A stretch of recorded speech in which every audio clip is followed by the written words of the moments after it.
Otro de los aspectos muy esenciales respecto al desarrollo de los elementos constitutivos de los delitos contra la administración pública lo configura la diferenciación entre autoría y participación, así como también las teorías de imputación que pasaremos a desarrollar seguidamente. Lo que vamos a abordar en adelante no solamente son las teorías vinculadas a un instituto específico, sino también enmarcarlas dentro de la responsabilidad propia de los funcionarios públicos que se circunscriben al cumplimiento de determinados deberes, que pueden ser deberes de control y o deberes de vigilancia. Esto relacionado con la posición de garante que ellos puedan ostentar en el ejercicio propio de sus competencias. Y también es esencial esta diferenciación de cara a determinar qué significa una infracción en el derecho administrativo y qué significa en el derecho penal, puesto que ambas no son iguales. Cada una responde a principios distintos que informan la finalidad concreta que busca perseguir cada disciplina jurídica. Hay una diferencia clara entre los delitos que cometen aquellos que no son funcionarios o servidores públicos versus aquellos que sí ostentan esta cualidad especial. Aquellos que no ostentan esta cualidad especial cometen los delitos comunes, los delitos ordinarios, como los delitos de robo, delitos de hurto, estafa, lavado de activos, apropiación ilícita, entre otras. Sin embargo, existen algunos delitos en los cuales sí esta condición especial requiere un desarrollo ulterior de cara a las específicas competencias que ostenta. Es por ello que el funcionario público ya no asume necesariamente un dominio del hecho como parámetro para la identificación entre autor y partícipe, sino más bien deberes. ¿No? Debe de cumplir con ciertos deberes que hacen que el delito no solamente se cometa de forma activa, sino también de forma omisiva. Dentro de los criterios de imputación objetiva que también se pueden trasladar a la administración pública y específicamente a los delitos de corrupción de funcionarios, la Corte Suprema ha cumplido con desarrollar ciertos institutos como por ejemplo el principio de confianza, la prohibición de regreso, entre otras, respecto a la delimitación de ámbitos de competencia. Una de ellas, la Casación 23-2016 ICA, es súper importante, además de interesante, de ver cómo la dogmática puede sustentar en ocasiones el identificar si una conducta es relevante o no de cara a la configuración del tipo penal.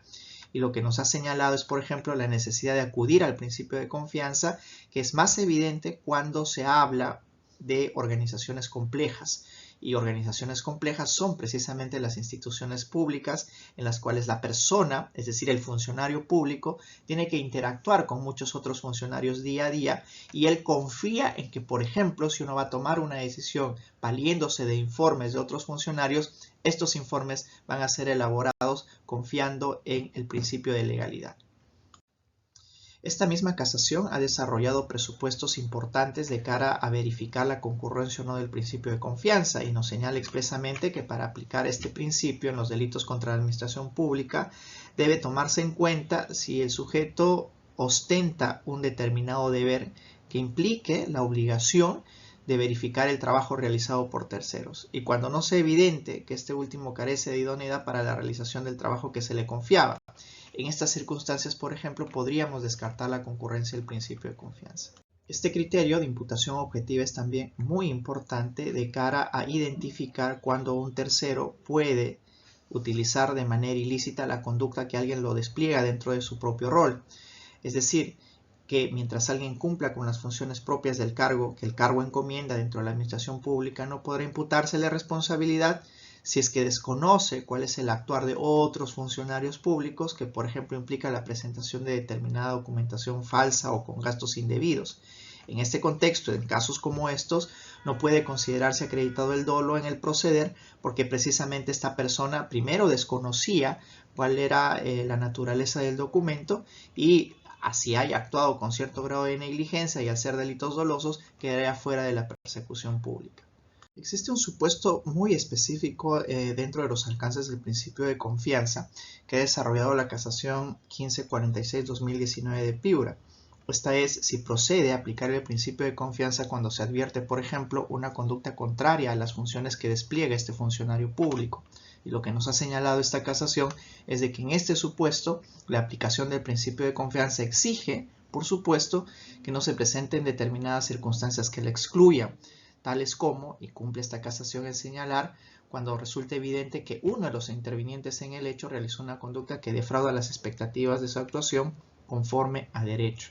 En este caso, no se trata de los títulos o competencias profesionales de los delegados, sino de su concreta actuación en asuntos puntuales. Eso significa, de cara a la práctica, que si uno sospecha que hay un comportamiento irregular por parte de un tercero, pues ya no amerita confiar en que su conducta se desplegará dentro de los ámbitos propios de la legalidad, sino más bien ya desconfiar de esa actividad, y uno no podría como funcionario público recurrir al principio de confianza para señalar de que es irrelevante de cara al derecho penal. También se abordará cuáles son los límites del principio de confianza. Estos límites están desarrollados muy minuciosamente en un recurso de nulidad, específicamente en el 1865-2010 de Junín, en los cuales señala cuáles son estos principios que, por ejemplo, uno no puede confiar en alguien que no se comporta respetando a las normas, y que en tanto el principio de confianza tiene una limitación si es que yo no tengo la obligación, el deber, por ejemplo, de supervisar el correcto funcionamiento, no ya de la administración pública, sino de los funcionarios que la conforman.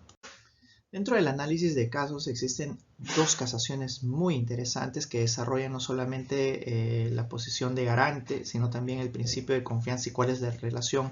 entre estos dos institutos dogmáticos. En primer lugar, la casación 694-2020, que desarrolla el delito de peculado y cómo en este delito en específico funcionaría el principio de confianza en relación a la posición de garante. También tenemos la casación 1419-2019 Arequipa, en la cual un gobernador regional ostenta una posesión de garante respecto a la contaminación ambiental, es decir, que en este caso el gobernador tiene la obligación de evitar que se produzcan estos delitos por sus subordinados. ¿Cómo se aplican este tipo de responsabilidades en los funcionarios públicos? Pues aquí podríamos citar uno de los claros ejemplos de cómo funciona este instituto dogmático. Por ejemplo, la responsabilidad de los funcionarios públicos cuando un jefe de un departamento X con una determinada posición de garante específica omite sus propios deberes de control y de vigilancia sobre un contrato de obras públicas, sobre un procedimiento, sobre el otorgamiento también de una obra o un servicio. Esta negligencia o desatención permitiría la perpetración de un caso de colusión entre contratistas y empleados del gobierno. La falta de supervisión o de vigilancia desencadenaría, gatillaría no solamente la responsabilidad de quienes participan en estos hechos de manera directa, sino también del encargado de supervisar esas funciones, que sería el directivo o el titular de la entidad pública.